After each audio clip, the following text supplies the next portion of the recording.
yesterday we watched the Bill Nye, and there were a ton of examples as we were, as you were watching that. And so I'll keep kind of trying to point out those examples as we get to those topics.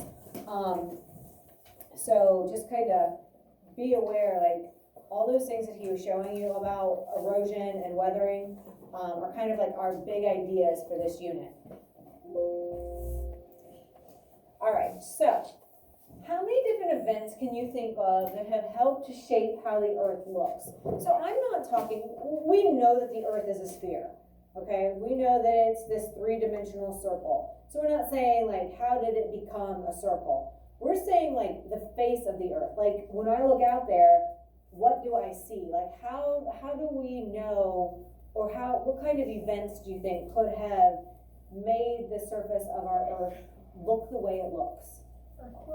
Absolutely, earthquakes. And so you can fill in a few of these.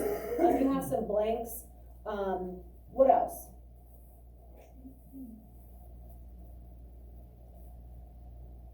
What do you think?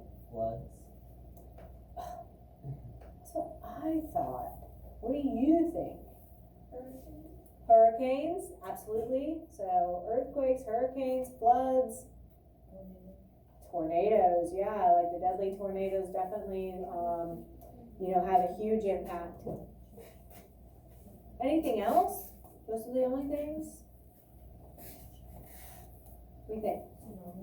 Yep, tsunamis, which are like huge floods that are caused by earthquakes that start in the ocean, right? And it sends a big tidal wave of water. Yep. What was it? Yeah, blizzards can, sure. Yep, we got tornadoes. Good. So you guys are giving me a lot of like weathering events, right? Those definitely have an impact for sure, right? Some of those major events. A lot of those things that you have, or that you listed, happen really quickly, right? Like they happen like in a day. You have a flood, you have a hurricane, you have an earthquake. Maybe it only lasts a minute or two, right? But it can have some devastating results. There are some things that are a little bit more slow at work. So some things that happen slowly, most of our weathering events, erosion and deposition processes. And that's what we're gonna get into. Basically everything that you guys just described is either a type of weathering, a type of erosion, or a type of deposition. Or sometimes it's all three, sometimes it's two of the three. There are also some slower events. Faster events. Like our storms and like big kind of catastrophe-like things, tornadoes, hurricanes, right? Those happen really quickly. These can be some version, they can be, the weathering, erosion, deposition can be part of these events, but on their own, they can be kind of like a slow burn kind of thing. Like it just goes, takes a while over time. Kind of like the Bill Nye where it had the baby rock and the grandpa rock, and he's like, hey, grandpa, where did all your cracks go, right? He needed to be weathered over time, right? The grandpa had been, which is why he was all smooth. The young rock was still bumpy and had all those wrinkles, right? So just a matter of, what are you talking about? Some things can happen fast, some can happen slow. So this is probably opening on this one. Give me a second, let me do it from over here. All right, so we're gonna take a look. This is not a video. This is actually like a slideshow, which is, we don't look at very many of these from the study jams. But this one is really good. It's gonna show us some different landforms, because not everything is like caused, by a sudden event, right? And so some of these, like this is showing a kettle. Here is like out in the Grand Canyons. You can see this Arizona River winds its way around. It is cut and cut and cut into the bedrock, and it has gotten down deeper and deeper. And there's something else called uplift, kind of making the rocks go up, and then the river cutting down, making it even more extreme. Mountain chains can form, right? We don't have a lot of mountains here, but you go a little bit south into West Virginia and you get quite a few mountains and hills. Here we have a U-shaped valley formed from a glacier. You can also see a waterfall back there.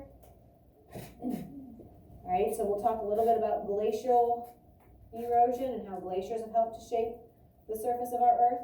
Again, another look at a big canyon, right? And you have the water that's usually at the bottom, and then you have the steep cliff sides. The reason that this isn't happening all over the world is that there's a few other kind of important things happening to make it that extreme. We'll talk about that later. This is actually forming a delta where a river flows and it's carrying a bunch of dirt and sediment.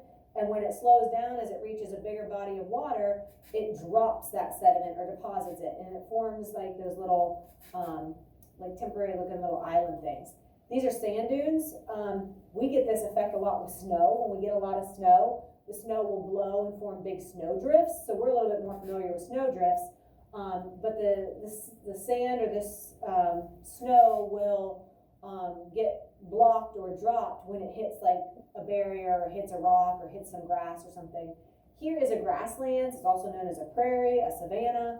Wherever it is it's located, they have different names, but it's basically no trees and a bunch of grass. And we'll talk about how those formed. Like, why do we have some areas where it's all forest and we have other areas where it's this big rolling, or field after field after field that's really flat. So there's a lot of different landforms, and they have formed for a lot of different reasons, not just big weathering events or storms. Those are kind of the more dramatic things, obviously, but some kind of real slow, long, natural processes that just kind of go on and on and on. So that's what this unit's all about. How did the surface of our Earth get shaped? How do we get the mountains? How do we get these big canyons? How do we get rocks moved from one place to another or broken down or changed, right?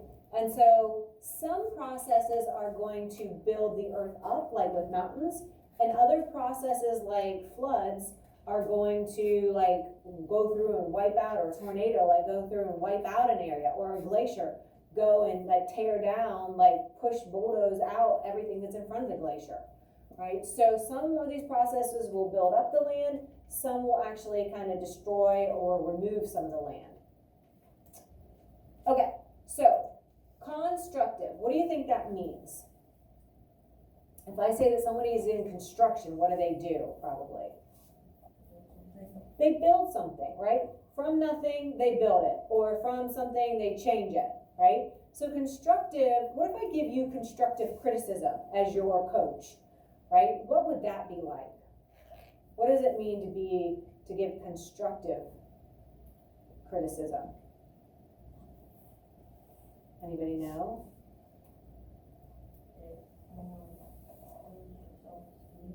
Yeah, it's a way of helping you improve in a beneficial way. Like, hey, like when you're dribbling, you're doing a really good job of keeping the ball going, but you're really bouncing it really high. So like you're doing good dribbling it, like and not losing your dribble, but you're just letting the ball come up too high. Maybe you could try to like keep your hand lower and just let it come up, like waist high instead of like, all the way up to your head, right? So I could say that in another way. I could be like, you're not dribbling right. You're dribbling way too high.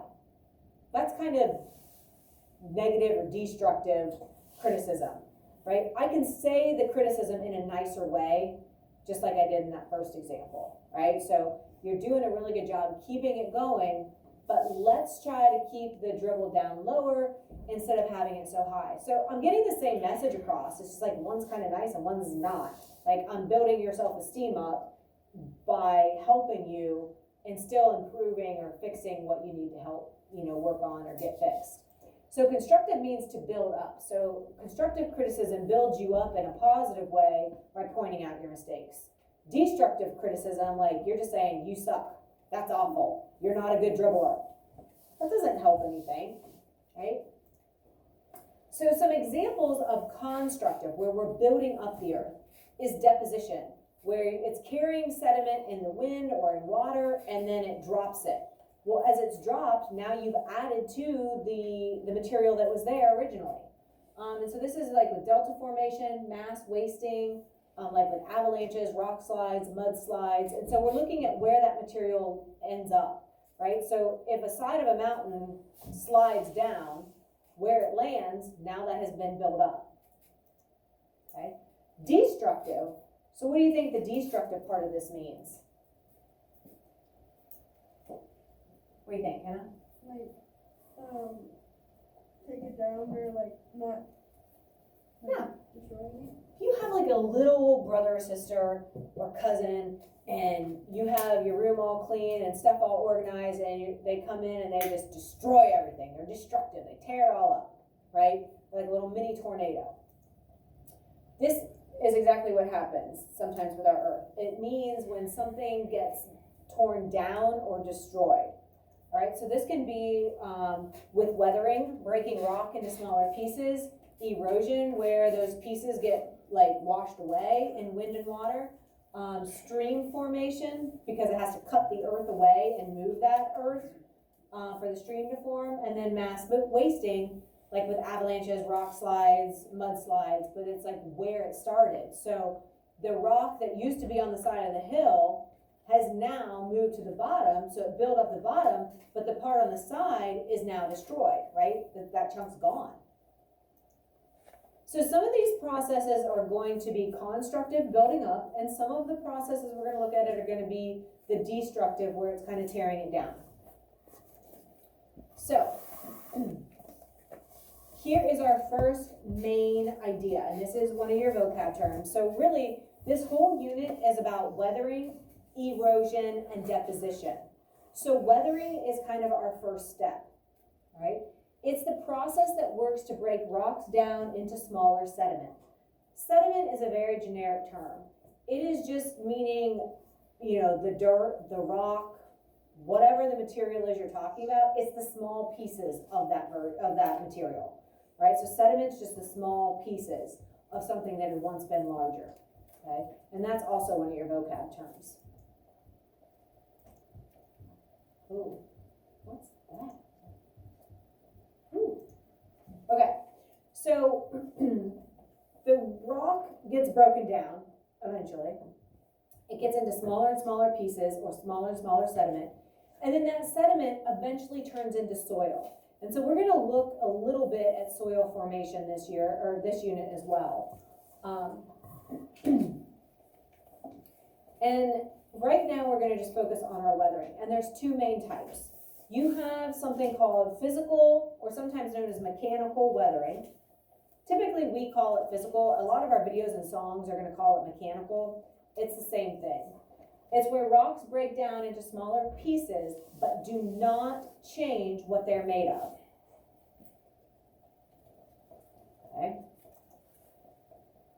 So it stays what it is. It's just changed size, shape, texture sometimes. But chemical changes. It's the erosion or the disintegration of rocks caused by chemical reactions, a lot of times with water, or things that get dissolved by water. And that ends up chemically changing the rock that they used to be a part of. It's like acid rain kind of eating away at a statue or a big hunk of rock or a sidewalk. We'll talk about a bunch of different examples of that. So these are our two main categories: physical weathering and chemical weathering.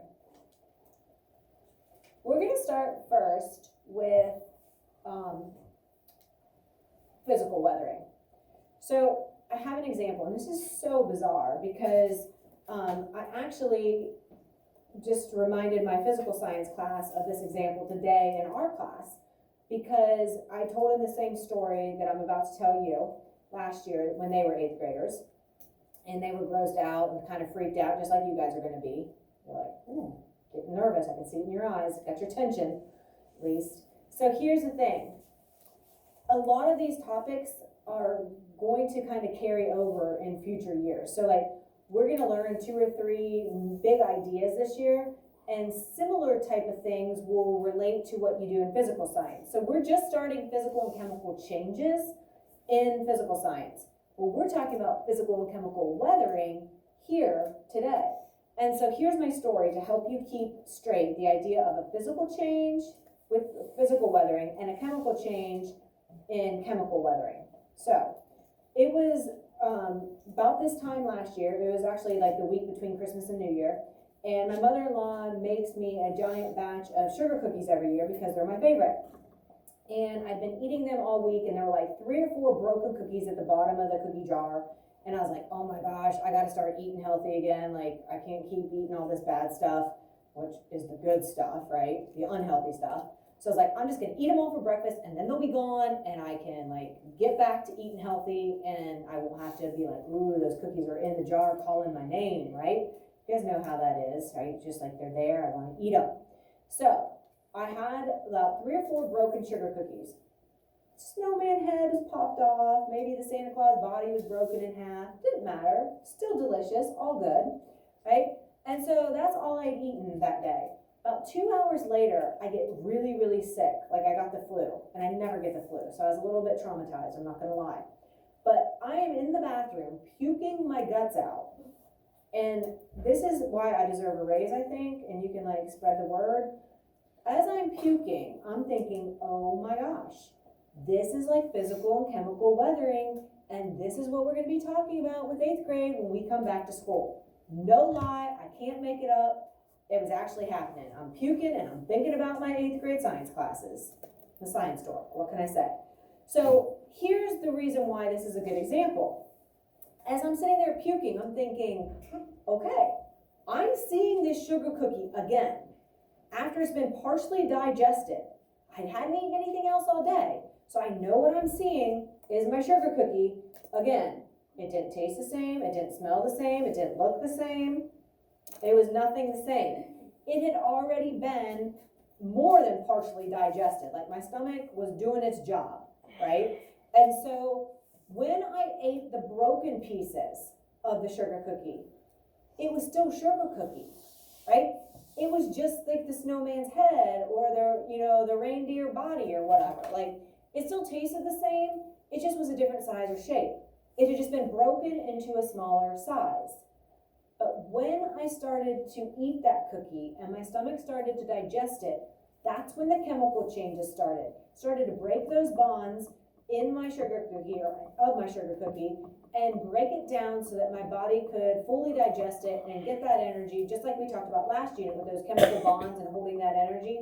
It was trying to get those bonds to break, to release that energy, to give me energy, right? So chemical change, the puked up cookie. Physical change was like the broken cookies in the bottom of the jar. So if you remember this kind of weird little example, it should help you keep the idea of a physical change separate from a chemical change. I could not undo that puked cookie. I couldn't make it go back to the original sugar cookie. At that point, that ship has sailed, right? It's done. Like it's just puke. I can't do anything with it. The broken sugar cookies, it was still sugar cookie. It was still the exact same as the full Santa Claus. It just was missing the head, right? It was just a different size or shape, right? So that's kind of the big idea here. So I have a chocolate chip cookie instead of my sugar cookie, but if you take the cookie and break it into smaller pieces, it's still a chocolate chip cookie. It's just smaller, right? Have you ever tried to trick a little sibling or cousin or something, and like there's a cookie or something, and you like just rip it in half, and you're like, here, now you have 2, and they're like, okay, like take 2 instead of 1. It's really the same thing, right? It's just you split it in half. Okay, so changing an object's shape or size is just a physical change. You haven't chemically altered it. So physical weathering is just a rock breaking down into a smaller version of itself. It's still the exact same rock, it's just a smaller piece of it. But once you eat the cookie, like I did my 4 sugar cookies, your stomach starts to digest it, and at that point, it has been chemically altered, right? It starts to change those bonds, and it is no longer the same cookie. You cannot make it go back to the original sugar cookie.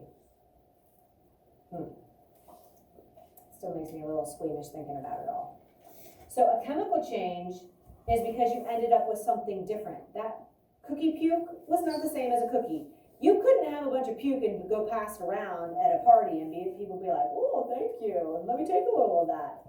You can't do that. I know. It's disgusting, right? But if you had a broken cookie, you could put it on the tray and kind of like hide it by some whole ones so nobody would care, right? Be like, oh, I just want a little bit, so I'll just take that little broken piece, right? So, if you get something different than what you started with, that is considered a chemical change. If you have the same thing, just a different size, shape, or something like that, that's a physical. Yes? I sure will. Alright, so that's kind of the big idea. If we're talking about weathering, we've got two types. The physical type or the chemical type. Physical is like my broken cookie. Chemical is like my digested puke cookie. I know. But you won't forget it. Sounds good. Sounds good. Okay. Yeah. Alright, so here are some things that can cause physical weathering. Plants can grow down into the rocks and end up breaking the rock into smaller pieces. So a lot of times, like trees and shrubs, like where the ground is real rocky, their roots are really strong and they can just keep pushing and pushing and pushing, and it kind of puts like almost like a wedge in there, and eventually it will split that rock. Okay, so plants growing.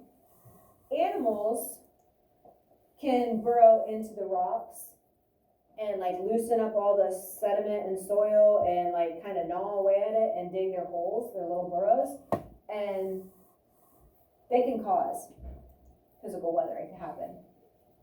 Frost wedging, and they gave a great example of this in the Bill Nye, when the boy had the ball of clay and he got it wet and then he put it in the freezer and then he took it out and let it thaw. And then he put it back in the freezer, and then he took it back out to thaw. And he kept doing that and doing that and doing that. And eventually it got real crumbly and real weak, right? And that is what we call frost wedging. This happens when there's tiny little cracks or like imperfections in the rock or the road or whatever it is, and water gets in the cracks. And then if you live in a place like Ohio where it freezes and thaws and freezes and thaws, well, the water's going to go in there. What happens when water freezes? Does it expand or does it contract and get smaller? Expands, right? So like if you put a frozen water bottle in the freezer and it's full to the top, and you put it in, it kind of deforms the bottle because it pushes from all directions, right? And so that's what's happening inside the cracks of the rock. That water gets in there and freezes, and then it stretches and kind of pushes, and then when it melts, you know, it goes back, and then it maybe fills up with more water, and then it keeps doing that over and over. When I put my water bottle in the freezer yesterday, it felt like there was no plastic on the water bottle. Yeah, like it gets so smooth, and yeah. I put like a little bit of tea in my bottle every night, and it accidentally fell over in the freezer, which isn't a big deal, but it went where the lid is, and it actually pushed my lid up, like on the side, because it was like laying on its side, and it pushed the lid up a little bit on the side at the mouth of the bottle. And so I had to be careful today, like when I put the liquid tea in it, and then I put it in my lunchbox, I made sure I put the lid back on real good, and made sure it was standing up, just in case that lid wasn't on there secure. But yeah, it'll expand, right? We all know that. And so, this is the worst part about winter, what it does to our roads, right?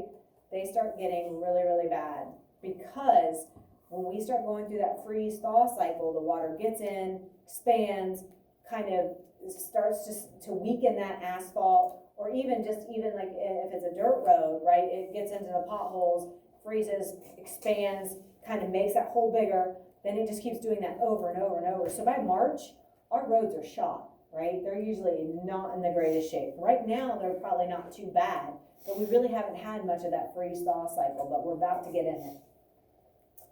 And then finally, any type of weather. So not like a weathering event, but anything that involves the wind, the water, or a temperature change.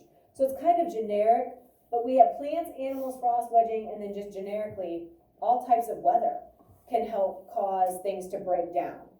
right? So you might want to put a big star right by this slide because this is slide number 6. You're going to need to know the 4 types of physical weathering, or 4 things that can cause physical weathering. So the plants, animals, frost wedging, which you can see good here, and then just generically wind, water, and temperature. Sorry.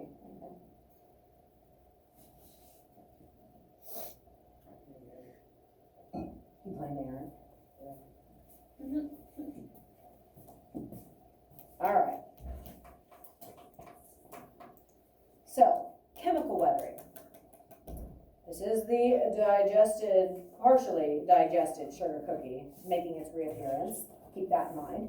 So there's 3 types of things basically that will affect or cause chemical weathering. There's one with oxidation, oxygen. There's one with hydrolysis, which hydro is water. Third one, acids? Sounds right? Yes, or acids. So we'll take a look at those. So oxidation, dealing with oxygen, and it's when it combines with other elements in the rock to make new stuff, right? So this happens not just with rocks, but it also happens with some other things.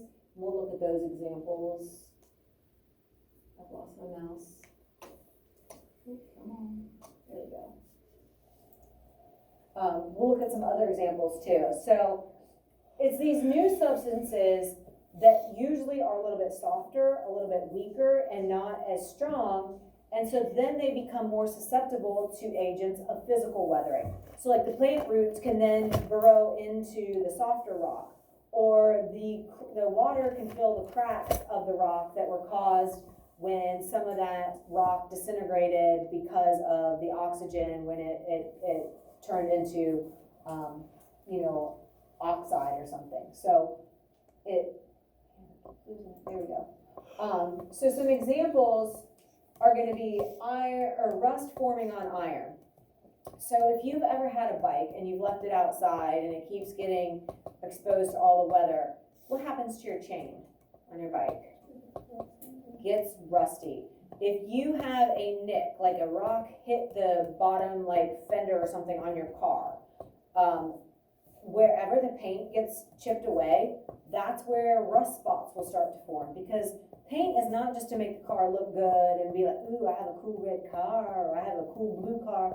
It's not just cool, it is to help protect that frame and keep it from rusting, because anything that is exposed to oxygen that has iron in it can start to rust. And so that some of that iron will turn into what we call iron oxide, which is just known as rust. Okay. So originally, like if this was painted and something hit and chipped the paint, then the oxygen can get to that spot, and then over time it just eats away, and that has turned into iron oxide. You could buff that out, maybe you could sandblast it, you could use like big sandpaper and try to file it away, but you can't make that iron come back. You can remove the rust, but you can't make the metal come back. So you can clean it, but you can't restore it back to the way it was originally, because that has changed. It's no longer iron, it's gone. You removed the rust that it turned into. Fruit decaying. So ever wonder why certain fruits will kind of turn brown? Like you cut an apple and then a little bit later, the part that's exposed to the oxygen is brown.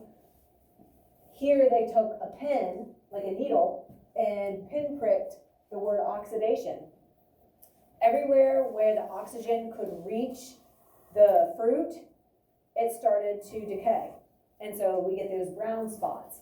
And so somebody didn't draw this. Those are pinpricks, and it let the oxygen in and spelled out the word oxidation. So anytime fruit is decaying, it's because of oxidation, oxygen combining. Patina, forming on copper. Anybody know what color patina is? Teal. Yeah, it's kind of like a real light mint tealy green. And so copper is a nice brownish color like this.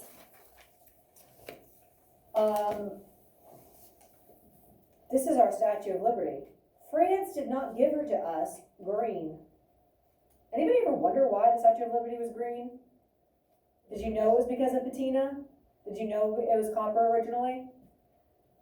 Not really. No, it's just, but it's a weird color. Like, I didn't know that it was caused from patina. I didn't realize that the Statue of Liberty was copper. But it'll turn green. I have a copper sink, and about once or twice, well, about every 10 days, I have this cleaner and I wipe it, because like if I leave a spoon in the sink and it's wet, like it'll have a little green spot. Like I can wipe it off, but it'll leave like a darker mark where the patina was. And so like there's this copper cleaner that just wipes it right off. And it will, some of it will turn green. Like if you leave it on there, and I would never use that cleaner on it, my whole sink would be green. It'd look like the Statue of Liberty, right? It's an odd color for a statue, but it, looks natural to us because we don't know anything different. But seeing that picture, it's like, oh, weird. Yeah. Like when you get like an old penny or something. Exactly. Yeah. So like if you watch any, or maybe a parent or grandparent watches like those old like restoration shows, or even like Pawn Stars, a lot of times like they'll have something come in and it's real old and it's copper, and they're like, don't clean the patina off, like that, like they want to keep that on there like to help determine the age and things like that. But yeah, probably the most common is on pennies. So really old pennies, or if they've been exposed to a lot of moisture, that'll hold the oxygen a little bit more, making them form that patina a little bit more kind of intensely, I guess. Okay, let's,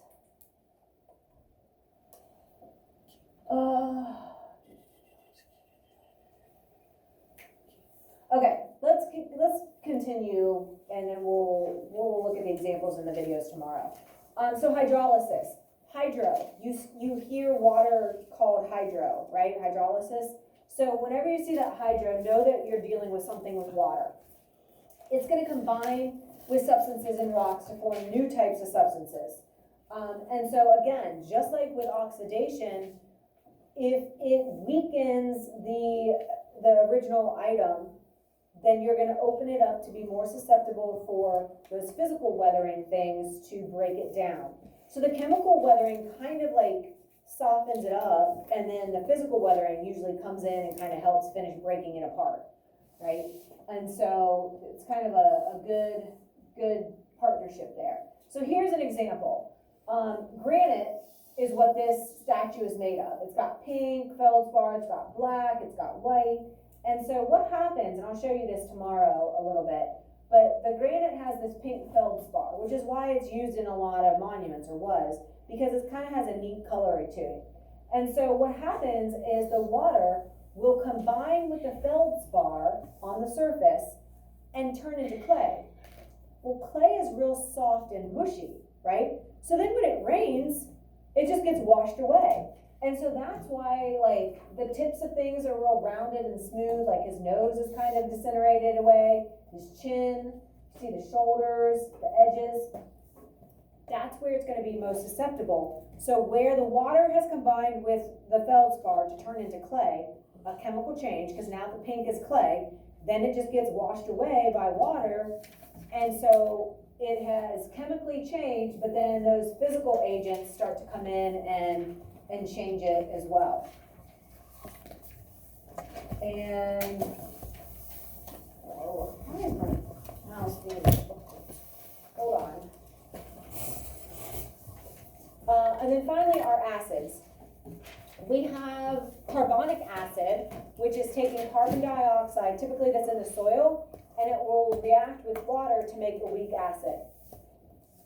So acid will drip or leach through the soil. And so like if you think of like a coffee pot, the coffee grounds are like the soil, and then the water dripping through is like the rain. And so if there's acid in that coffee grounds, as it drips through, it's going to pull that through on the other layers that it's going through. And that's what happens in the ground, right? You have the acidic soil that has carbon dioxide in it, and then the water drips through it, and it pulls that and combines with the water, making a weak acid, and it will disintegrate, and it can form caves, stalactites, stalagmites. And this is kind of how acid rain also forms. You're going to take the sulfur and nitrogen oxides combine them with the precipitation, and then it forms this weak acid that's gonna eat away at a lot of different surfaces. It can disintegrate rocks, it makes them soft, and again, then it allows those physical agents like the plants burrowing, the roots, and the frost wedging to kind of take place. And so they're experiencing that physical weathering, and then they will break down into smaller pieces. So you can see where his face is kind of looks like it's eaten off. Over hundreds of years, the acid has worn it away. And then finally, there's something called plant secretions, and we'll look at this in a video tomorrow. The lichen, they're like these, it looks like moss, and they secrete acid, and basically it digests the concrete and eats away at rocks by secreting acids, breaking those down, and then they can get minerals from those rocks that the moss and the lichen need. So kind of weird, but we'll take a look at that tomorrow as well. So we'll pick up with slide 10. Next